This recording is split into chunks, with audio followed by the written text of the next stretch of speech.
we move over to Bill Niebuhr, who has our business perspective, distinctly business perspective. We dealt a tremendous amount of time in China. Tell us what you summarize what you see in this conversation, and we'll just make sure you bring out the fact that you have done in China what is known here as the full Grassley. You visited not 99 counties in Iowa, but how many provinces in China? Well, 34 that consider themselves autonomous and independent. But so as I join you this evening, I also am honored to be here, and it's a great opportunity, any chance that we get to speak about China and talk about the United States connected by something called the Pacific. Agriculture and agribusiness, as well as business, is really at a pivotal moment in the history of our two countries. We have been connected for a long time, but it now is moving to an interdependency and intertwining of our reliance on each other.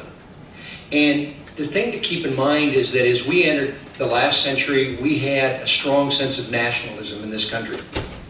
And China possesses that same fervor for nationalism as we entered this new century.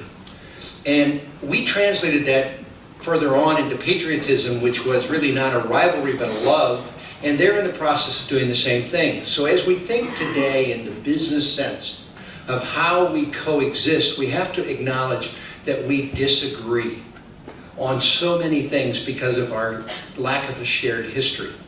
In the agribusiness sector, we have experienced from rural China to urban China the greatest migration of humankind in the history of the world. We have depopulated China the same way we've depopulated Iowa, on a grander scale.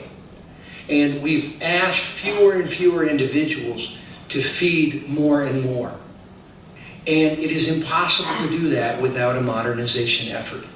And so as we discuss tonight the business transitions and the intellectual property concerns that were brought out, and the food security and food safety, and the global complexity of systems that are not aligned working together, we need to continue to come back to the fact that it is inevitable and it is critically important that we find ways for these two superpowers, both militarily, economically, socially, environmentally, to protect our planet and to preserve our planet as we go forward. So I'll speak to you tonight as an agriculturalist first, a business person second, and an Iowan third.